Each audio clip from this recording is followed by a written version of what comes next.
Hey guys, in this video and in the next couple of videos, we're going to take a look at a couple different types of transformations. So to start off with, a transformation is just moving a geometric shape in a coordinate plane. There are several different types of transformations that you can do. There are translations, rotations, reflections, and dilations. The one that we're going to focus on in this video is going to be a translation. And all a translation is taking a geometric shape and moving it up, down, left, or right in a coordinate plane. And a lot of people have heard this talked about before, and it's called a slide. And translation is just the geometric term for a slide. Whenever you're doing a translation, you're going to take a picture and move it one direction or another. And there's a rule that you can use for moving in that direction. You're going to take the original point that you had, and then you're going to move it. And with this rule, you're going to tell people how it's going to move. You're going to take that x value, and you're going to either have plus or minus, and then however many spaces that it moves. If you've got a plus, just like with the x-axis, plus values are found towards the right, you're going to move right. And then if it's a negative value, or if it moves negative here, that's towards the left. So if you've got x plus a number, it tells you it's moving that many spots to the right. And if you've got x minus a number, it's moving that many spaces to the left. Well, that takes care of your x coordinate. Now we need to talk about the y coordinate. So we're going to do the same thing. It's going to be y plus or minus a number. And with the y values, when you go positive, you're going to be looking up. All your y values that are positive are up. And if you're looking for negative, you're going to be moving down. So if you've got y plus a number, you're going to move up that many. If you've got y minus a number, you're going to move down that many. So you can see it'd be kind of confusing to talk about, well, this point and then that point, and referring to them as this and that. Instead of doing that, they have vocabulary terms to refer to these. And the old one is the pre-image. It's the original shape before any translation happens. So that would be like this triangle right here. We would have triangle A, B, C. And whenever they use letters to name those, they're going to be regular letters. Now, if you were to take that shape and translate it, let's say we slid it that way and then we slid it up and then it ends up right here. If we go to name this shape, it becomes kind of confusing if we use the same exact letters. So when we're naming the image or the new shape that's created by moving the original one, and they can be the same size or different sizes. And what we're doing today and in the next couple lessons, it's going to stay same, but it is possible later on for it to be different. The new shape, well, how would you tell the difference between that one and that one?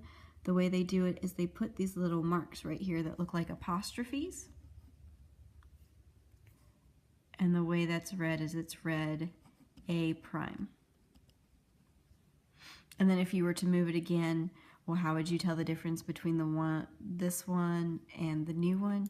You would just use 2 primes, and it would be read A double prime. And you can have triple prime and quadruple prime, just whatever you need for what's going on in your graph. And the image is called the new. It's the new shape. So for me, the way that I remember the difference between your image and your pre-image is your pre-image is kind of like prehistory. It's what happens before anything is written down, kind of a thing. So this is what you'll start with, and then when you start moving it, you're going to write down what the new shape is.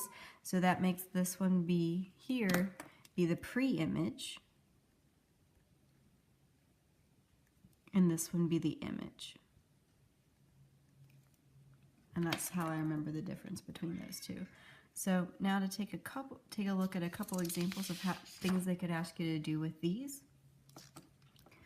looking at the first one, it says, graph the image of the trapezoid after translations 5 units left and 6 units down. So with these, you do exactly what it says. You pick a point, and it says go 5 units left. So 1, 2, 3, 4, 5 units left, and then 6 units down. 1, 2, 3, 4, 5, 6. And so again, this is our old one that we started with. So this one is our image, pre-image. And the one that's going to end up down here is going to be our image or our new one. So whenever you're taking these shapes and you're translating them, you're taking all of the points and you're going to move all of the points 5 and all of the points 6 down. But instead of having to focus on every single point and moving every single point, we move just the ones that are on the corners and the ones that are identified. So we move F and it becomes F prime because this is our pre-image. We move it and it becomes our image or our new one. And once we get that one done with the first one, then we do the same thing with the rest of them. So this one's going to go 5 left and then 6 down. And again, when you do this, if you do this on paper, make sure you're labeling each of the points with their letter names and their prime values. So do the same thing for D. D is going to go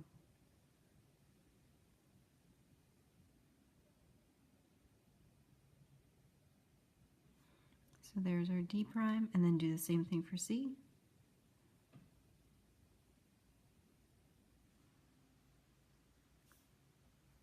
So there's our point.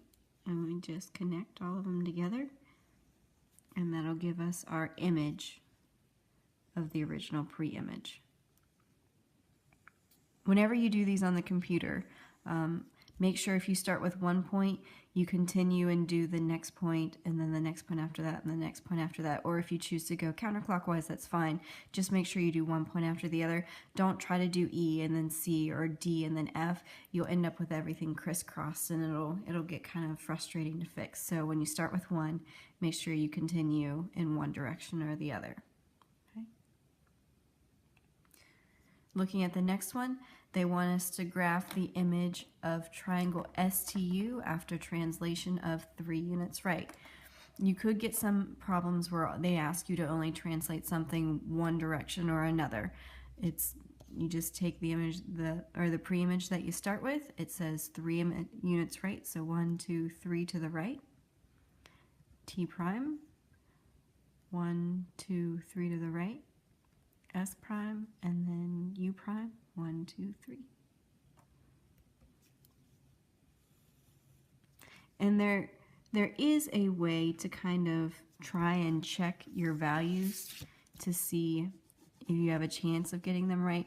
When you're doing these types of translations, the shape is going to stay exactly the same. So none of the sides should be bigger or smaller than what they started, and the angles are going to stay the same too. You shouldn't have any shapes that look a little different from what they started with. And you can actually count some of the values to see if they work out. So like if you look in this pre-image here for this trapezoid, this top from F to E is 1, 2, 3, 4, 5, 6, 7, 8, 9 units long. So when you take this trapezoid and translate it the 5 to the left, 6 units down, this should also be 9 units long. And if it is, then you know that this is the same here, and then you can also just count there, and then there's so 9 and then 2.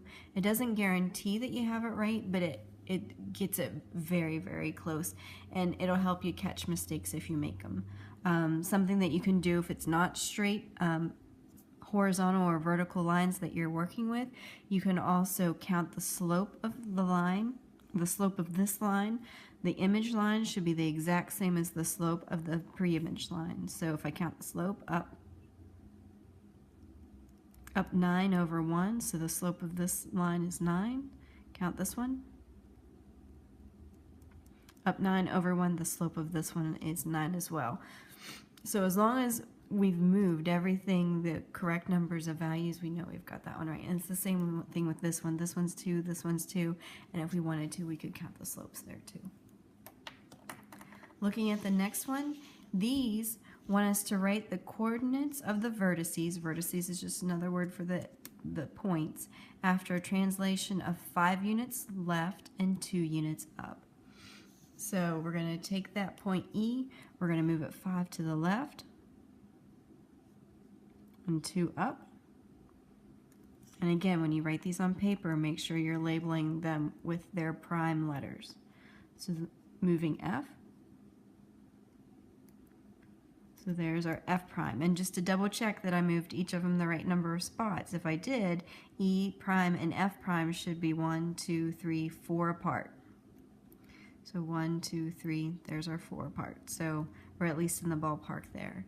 Moving D, 1, 2, 3, 4, 5, 1, 2. So there's our D prime, 1, 2, 3, 4, 1, 2, 3, 4. So doing okay still there. Moving our last one, G. There's our G prime, 1, 2, 3, 4, 1, 2, 3, 4. So there we go. Okay, so the way that this one's different from the last one is, in addition to moving it, they also want to know, well, what are those points? So if we look, they start us off with going from D to D prime. D prime is -2, 5. E is -2, -9, or sorry, +9, -2, +9. F is 7, 7, going to 2, 9, and then G is 2, 5. So that's what they're looking at for those. So looking at the next one. Next one says, write the coordinates of the vertices after translation, 4 units right, 2 units down. So, and notice that these always start with left and right. Whenever you're doing translations, they're always going to be left, right first if there is any move left or right, and then it's going to be moved up and down. So 1, 2, 3, 4 to the right, 1, 2 down. So that one's going to be E prime, 1, 2, 3, 4 to the right, 2 down. F prime, we know it's at least in the right spot because those are both 1. The D, there's D prime, and then there's our G prime.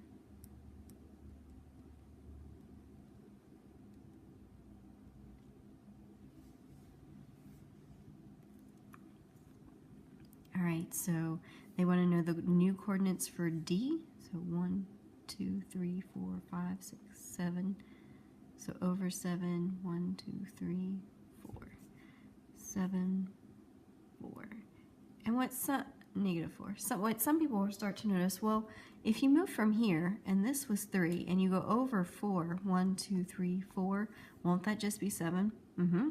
And then if you start at, oh, I did E. And then if you start at -2, and then you go down 2 more, isn't that just going to be -4? Sure is. So now if I fix D and I go 1, if we start at 3 and go over 4, yep, still 7. But if we start at -8 and we go down 2, isn't that just like taking away 2 from the -8? It sure is. Looking at F over 4, 1, 2, 3, 4. Well, over 4 from 4 is just going to give us 8. And then down 2 from -2 is just going to give us -4. 1, 2, 3, 4. Yep.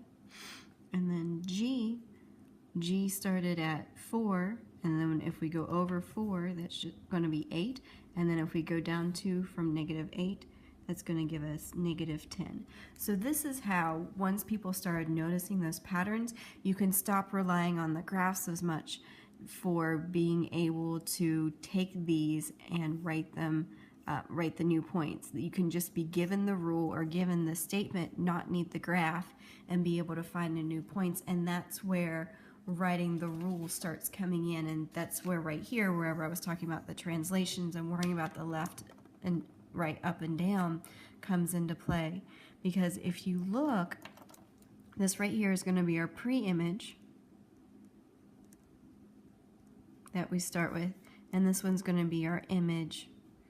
So we've got new, old, and that's what we're working with over here.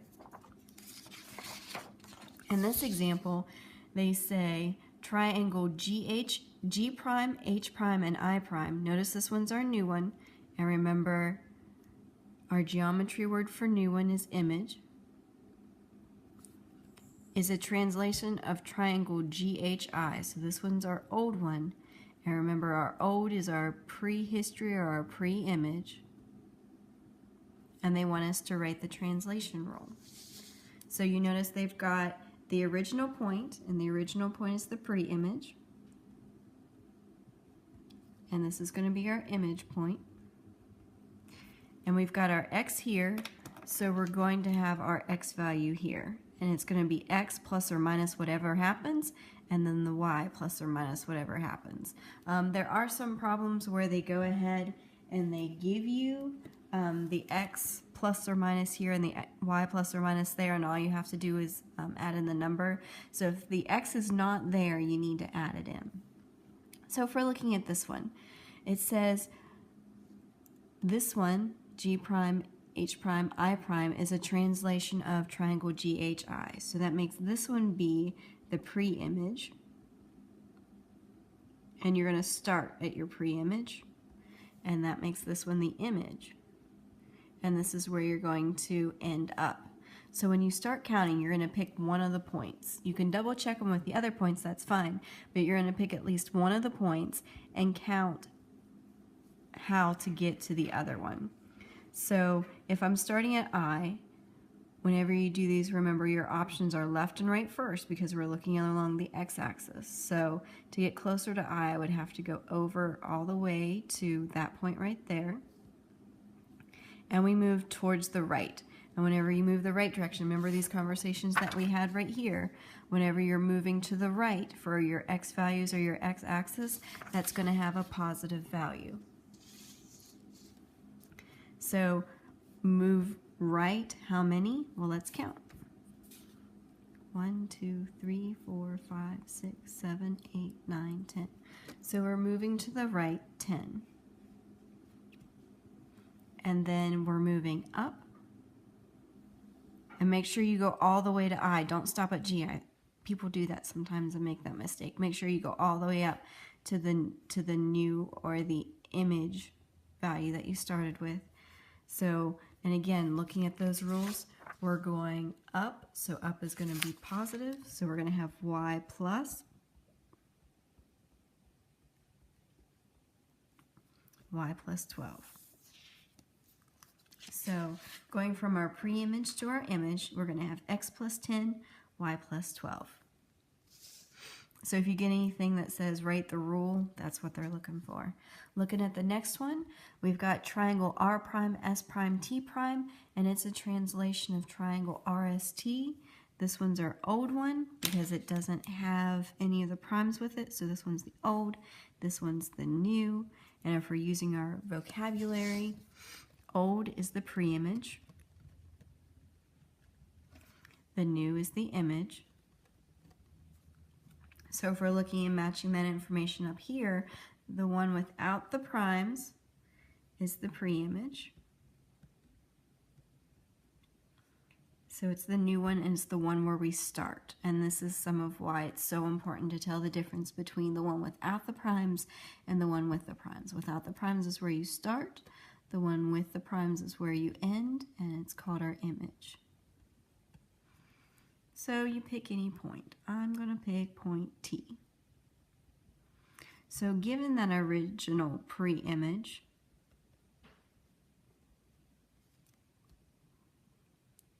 we're going to go picking between left or right. We're going to go left first to get over from the old one to the new one. So we're traveling along our x-axis. We've got our x-coordinate, so the x rule has to go there. We went to the left, so it's going to be minus how many spots? ends up being 11. So from there, we traveled x axis, negative 11. So now for the next one, we're doing t. So to get to t, traveling along that y-axis, we went up. And remember, whenever we go up, that's going to be a positive value. And we're going to go up 1, 2, 3, 4, 5, 6, 7, 8, 9, 10. We're going to go up 10. So the rule for this one is xy. You're going to go x left 11, y up 10. So left 11, up 10. This one tells you right 10, up 12. And the reason why they have these rules and they write these rules is whenever you use this rule, it works for every single point that you see in the picture. Whereas whenever we were just using these types of things, this only works for point 3, negative 8 to 7, negative 10. Whereas if you write this general rule, it'll work for every single point you see. So if we were to do that for this one,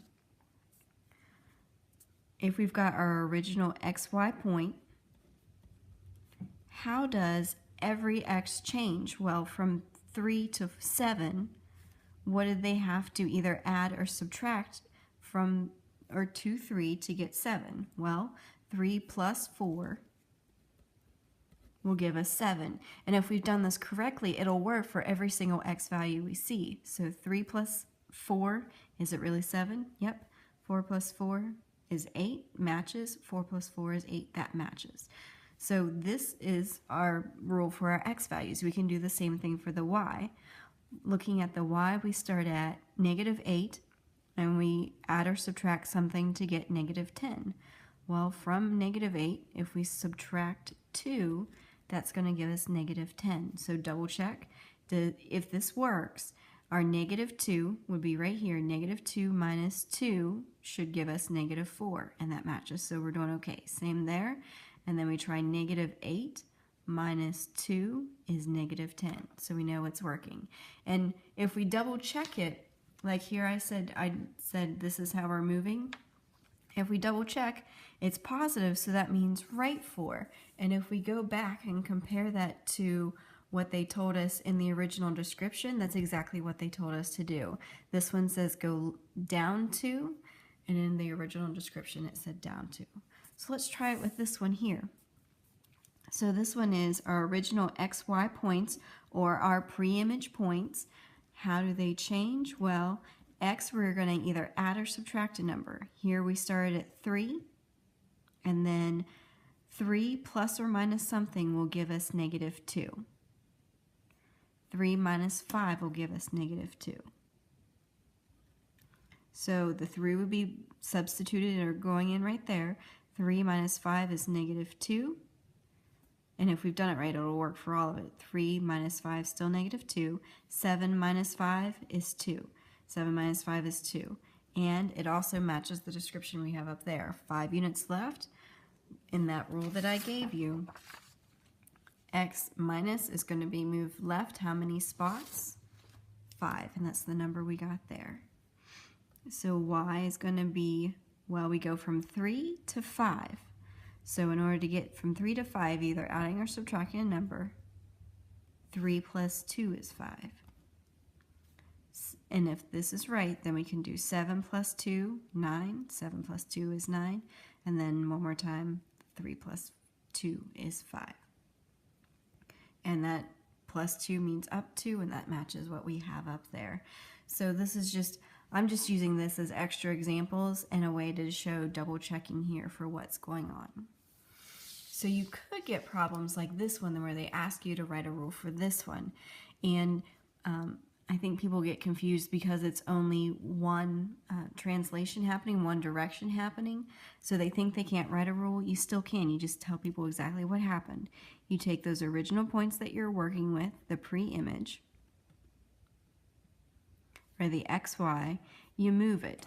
So it says translation 3 units to the right. So if we look here to there, we've got X plus 3 units to the right. plus because it goes right, 3 because that's how many spots it moves. And then you're also going to need to say something about the y. Does the y move up? Does it move down? So some people are more comfortable putting a y plus 0 to show that it doesn't change.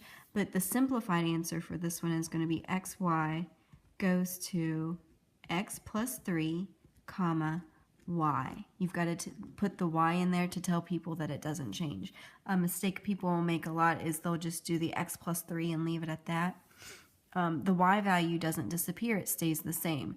So by rewriting the y here and having it be the same with nothing added or subtracted to it, that tells people it's going to stay the same and it's not going to move up or down at all. Okay, so if we do this for this last one, we're looking at our values for x, y, and when they're moved, our x's are going to move. It says 5 units to the left. Left is -5. And then it says 6 units down. So when we're moving down, we're looking at our y values. And if our y values go 6 units down, it's going to be -6.